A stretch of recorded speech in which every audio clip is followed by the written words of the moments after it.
कैसे जिए चिंता मुक्त जीवन। हमारे जीवन के दो प्रबल शत्रु हैं, क्रोध और चिंता। ये दोनों भाई बहन की तरह हमारे साथ रहते हैं। जिनके जीवन में क्रोध और चिंता नहीं है, उनका दिन तो चैन से बीतता ही है, उनकी रातें भी मंगलमय होती है। क्रोध से जहाँ व्यक्ति अपने आपे में नहीं रहता, उसके स्वास्थ्य पर बुरा असर होता है और आपसी रिश्तों में खटास आती है।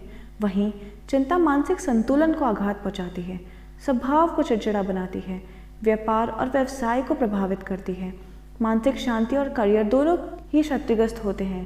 क्रोध से तो दूसरों पर बुरा असर अधिक होता है, लेकिन चिंता से स्वयं पर ही घातक प्रभाव पड़ता है।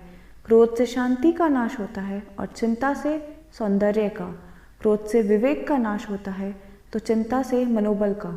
कुल मिलाकर ये दोनों ही हमारे दिलो दिमाग के दुश्मन हैं, रोगों के जनक हैं। वैसे सभी को कभी ना कभी क्रोध आता है और चिंता भी सताती है। ये दोनों ऐसे रोग हैं जो न केवल धार्मिक को बल्कि नास्तिक को भी परेशान करते हैं। धर्म अलग अलग हो सकते हैं, लेकिन चिंता और क्रोध मनुष्य मात्र को होते हैं। छाया की तरह चिंता और क्रोध व्यक्ति के साथ लगे रहते हैं। सास को बहू की, बहू को सास की, पति को पत्नी की, पत्नी को पति की, पिता को पुत्र की, पुत्र को पिता की। चिंता किसी न किसी रूप में लगी रहती है। बच्चे के जन्म के साथ ही माता पिता की चिंता शुरू हो जाती है। बच्चा थोड़ा बड़ा हुआ कि स्कूल भेजने की चिंता, स्कूल जाने लगा तो पढ़ाई की चिंता, पढ़ने लगा तो परीक्षा की चिंता, परीक्षा हो जाए परीक्षा फल की चिंता। बच्चा थोड़ा सा बड़ा हो जाए तो क्या विषय लेकर आगे पढ़ना है, किस कॉलेज में एडमिशन लेना है, इसकी चिंता। मनपसंद विषय मिल जाए तो फीस, छात्रवृत्ति की चिंता। कॉलेज की शिक्षा पूर्ण हो जाए तो करियर बनाने की चिंता, नौकरी की चिंता। नौकरी मिल जाए तो शादी की चिंता, शादी हो गई तो बच्चों की चिंता। यानी चिंता का चक्र अनवरत गति से चलता रहता है। सड़क पर चले तो स्कूटर पाने की चिंता, कार पाने की चिंता। चिंताओं का जाल फैलता चला जाता है। बुढ़ापा आने पे बच्चे सेवा करेंगे या नहीं, और मरने पे स्वर्ग मिलेगा या नर्क, इसकी चिंता भी सताती रहती है। इस मुगालते में ना रहे आप पति या पत्नी के साथ जी रहे हैं, आप सिर्फ क्रोध और चिंता के साथ जीते हैं। वही आपका पति या पत्नी है। आप स्वयं अपनी ओर देखिए, अपना मूल्यांकन कीजिए कि किस तरह आपको चिंता सताती है। चिंता का पहला दुष्प्रभाव व्यक्ति के मन और सेहत पर होता है। मनुष्य का दिमाग उसके जीवन की सबसे बड़ी पूंजी है, लेकिन चिंताओं के बढ़ने के साथ तनाव बढ़ता है और मन अस्थिर होता चला जाता है। जिनके जीवन में तनाव ने अपना स्थान बना लिया है, उसका मन उस मिट्टी की तरह हो जाता है जो तालाब का पानी सूख जाने पर मिट्टी का होता है। गर्भवती स्त्री यदि चिंतित रहे तो गर्भस्थ शिशु में खून की कमी हो जाएगी। चिंता से व्यक्ति की स्मरण शक्ति प्रभावित होती है, नेत्र ज्योति क्रमश कम हो जाएगी, स्वाद ग्रंथि की क्रियाशीलता कम हो जाएगी, उसके बोलने के तरीके पर प्रभाव पड़ेगा, बोलने में असमता आएगी, गले में हमेशा खराश बनी रहेगी। चिंता के कारण ब्रेन हैमरेज हो सकता है।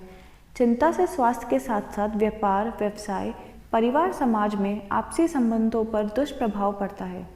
इसीलिए व्यक्ति को चाहिए वह सबसे पहले अपने क्रोध और चिंता पर विजय प्राप्त करे। जो क्रोध और चिंता से लड़ना नहीं जानते, जिन्हें इस पर विजय प्राप्त करने की कला नहीं आती, वे अकाल मृत्यु के शिकार बनते हैं। जिसे न किसी बात की चिंता है, न किसी बात की चाह और न किसी बात का डर, उसे ही रात में चैन की नींद आएगी। वह सहज जिएगा और सहज सोएगा।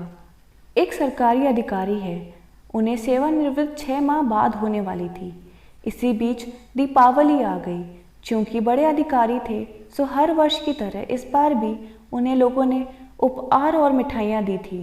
वे खाना खा रहे थे, उनकी निगाह उपहार और मिठाइयों के ढेर पर गई और अचानक उदास हो गए।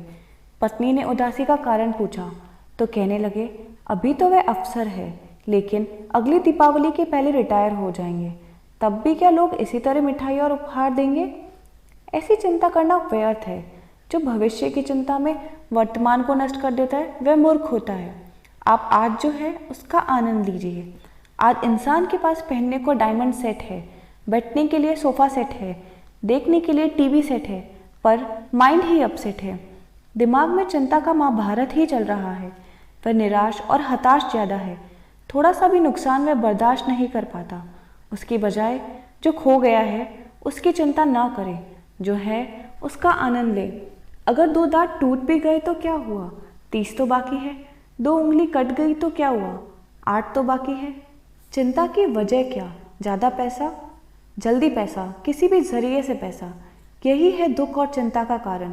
ज़्यादा हाय हाय मत करो, शांति से जियो। कमाई करो पर गलाई मत करो। चिंता अगर करनी है तो खुद के कल्याण की करो। प्रभु भक्ति की चिंता करो, धर्म आराधना की चिंता करो। बच्चों की ज़्यादा चिंता मत करो, बीबी की ज़्यादा चिंता मत करो। वे कोई लंगड़े लूले नहीं है जो हम उनके लिए ऐसी वैसी चिंता करते रहें। हमसे बीवी बच्चों की सेवा सहज में बन जाए, कर लो, बाकी मस्त रहो। चिंता को कम करने के लिए हमें 4 प्रश्नों पर विचार करना चाहिए। पहला, समस्या क्या है। दूसरा, समस्या की वजह क्या है। तीसरा, समस्या के सभी संभावित साधन क्या है। और चौथा, समस्या का सर्वोत्तम समाधान क्या है। वैसे कई दफ़ा सूर्य भी बादलों से ढक जाता है, बड़ों को भी कई दफ़ा संकट से गुजरना पड़ता है। विश्वास रखिए, प्रभु आपके साथ है। जीवन की ये दृष्टि ही शांति और मुक्ति की दृष्टि है। जो हो गया वह होना ही था, होने में कैसी हस्तक्षेप।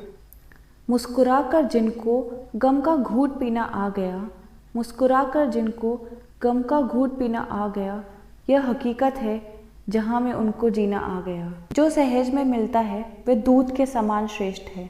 मांगने से अगर दूध मिले तो वह पानी के समान है, पर जो कलह करके मनमुटाव करके ज़बरदस्ती हासिल किया जाए वह तो रक्त के समान ही है। सहज में जो मिल गया वह आनंद भाव से प्रेम पूर्वक स्वीकार कर लें। चिंतामुक्त जीवन जीने के लिए दूसरी बात है, प्रकृति और परमात्मा की व्यवस्थाओं में विश्वास रखिए। व्यक्ति के लिए ही वह सब कुछ नहीं होता, प्रकृति भी कुछ व्यवस्थाएं करती है और प्रकृति का धर्म है परिवर्तनशीलता। यहाँ ऋतुएं बदलती है, मौसम बदलते हैं, दिन रात बदलते हैं, हानि लाभ बदलते हैं, संयोग वियोग बदलते हैं, जन्म मरण बदलते हैं। दुनिया में कुछ भी ऐसा नहीं है जो नहीं बदलता। एक बात और स्मरण रखें, जब कोई कार्य अपने किए पूरा नहीं हो रहा तो उसे ईश्वर पर और वक्त पर छोड़ दें। आपने अपनी ओर से पूरी कोशिश कर ली, अब उसे भगवान पर छोड़ दें। वह अपनी व्यवस्था के अनुरूप सब कुछ करेगा। एक वृद्ध महिला को ज्ञात हुआ कि उसे कैंसर हो गया है। डॉक्टरों ने कहा कि 4 दिन बाद ऑपरेशन किया जाएगा। उसने अपने दोनों बच्चों को बुलाया, अपनी वसीयत तैयार की और बच्चों को बता दिया, इतना धन बैंक में है, अमुक अमुक स्थान पर मकान वगैरह है। बच्चों ने पूछा, मम्मी आज अचानक आपको क्या हो गया है। उसने कहा, बेटा जिंदगी का क्या भरोसा, कब तक रहूं, इसीलिए सारे कागजात तैयार कर लिए। बच्चों ने सोचा जैसी मम्मी की मर्जी। वह लोग 1 दिन और रुके और वापस चले गए। 4 दिन बाद वह महिला अस्पताल पहुंच गई और डॉक्टर से कहा, ऑपरेशन कर दीजिए। डॉक्टर चकित हुआ, इतना बड़ा ऑपरेशन और परिवार का कोई व्यक्ति साथ नहीं। डॉक्टर ने कहा, आप अपने परिवार के सगे संबंधी किसी को बुलवा लीजिए। उस महिला ने कहा, बुला लिया। डॉक्टर साहब ने पूछा, किसे? उसने बताया, ऊपर वाले को। उसने कहा, डॉक्टर साहब आप मेरे बेटे की तरह ही है, आप मेरे साथ हैं ना, आप ऑपरेशन कीजिए। डॉक्टर ने सोचा शायद इसका कोई रिश्तेदार नहीं है, सो उसने ऊपर ऑपरेशन की सारी जिम्मेदारी ले ली। महिला जब ऑपरेशन थिएटर में जाने लगी, उसने हाथ जोड़े, ईश्वर को याद किया और कहा, हे प्रभु, मैं अपने आप को तुम्हें समर्पित कर रही हूँ। बताते हैं महिला का ऑपरेशन सफल रहा। 15 दिन बाद जब उसे अस्पताल से छुट्टी मिलने वाली थी तो डॉक्टर ने कहा, तुम्हारा कोई दूर का रिश्तेदार भी हो तो बता दो, उसे बुलवा लेते हैं, वह आकर ले जाएगा। महिला ने कहा, दूर के रिश्तेदार की ज़रूरत नहीं है, मेरा अपना लड़का लड़की है। डॉक्टर चौंका, तो तुमने ऑपरेशन के पहले उन्हें क्यों नहीं बुलाया? महिला ने कहा, उसकी ज़रूरत नहीं थी। खैर, दोनों बच्चों को बुलाया गया। जब उन्हें मालूम पड़ा कि माँ के स्तन कैंसर का ऑपरेशन हो चुका है, दोनों बहुत नाराज़ भी हुए। पर माँ ने कहा, बेटा मैंने स्वयं को, तुम लोगों को नहीं, प्रभु को सुपर्द किया है। तुम लोग मुझे बहुत प्रिय हो, लेकिन सच्चाई यह है कि 30 साल पहले जब तुम्हारा जन्म होने वाला था, मेरी हालत बहुत बिगड़ गई थी। डॉक्टर ने तुम्हारे पिता से कहा, माँ या बच्चा दोनों में से किसी एक को ही बचाया जा सकता है। तब तुम्हारे पिता ने कागज़ों की खाना पूर्ति करते हुए कहा था, जिसे भी बचा सकते हो बचा लो। और मैं ऑपरेशन थिएटर में ले जा रही थी। बेटा, मुझे लगा कि अब एक ही सहारा बचा है, और तब मैंने ईश्वर को याद किया और कहा, हे प्रभु, मैं स्वयं को तुम्हें समर्पित कर रही हूँ। मैं भी बच जाऊँ और मेरा बच्चा भी बच जाए। बेटा, तब ऊपर वालों के भरोसे तू भी बचा और मैं भी। तब भी ऊपर वालों के भरोसे मैं बची, आज भी उसी ने जीवन दान दिया है। ऊपर वाले के हाथ हजार है, उसके नैन हजार है, वह किसी रूप में आकर हमें हाथ थाम लेगा, कहा नहीं जा सकता। चिंतामुक्त जीवन जीने का एक सरल मार्ग यह भी है, बीती ताही बिसार दी, जो हो गया सो हो गया, अब वह लौटकर आने वाला नहीं है। बीते का चिंतन ना कर, छूट गया जब तीर, अनहोनी होती नहीं, होती वह तकदीर। अगर हमें याद रखना है, अच्छी चीज़ों को याद रखें, बुरी चीज़ों को भूल जाएं। बचपन में सुना हुआ वो गीत सदा अपने पल्ले बांध लो, समझौता गमों से कर लो, जिंदगी में गम भी मिलते हैं, पतझड़ आते ही रहते हैं कि मधुबन फिर भी खिलते हैं। समझौता गमों से कर लो, जिंदगी में समझौतावादी नज़रिया होना चाहिए, प्रकृति की व्यवस्थाओं में राजी रहने की आदत होनी चाहिए। हम जैसा चाहते हैं हमारी नियति हमें वैसा ही नहीं देती, तब फिर निराश होने की बजाय क्यों ना जो नियति और प्रकृति हमें देती है हम उससे राजी होना सीख जाएं। जीवन में शांति लाए, नई उम्मीद जगाए, नया उत्साह जगाए, नई ऊर्जा के साथ शांति, सफलता और मुक्ति के रास्ते पे अपना कदम बढ़ाएं।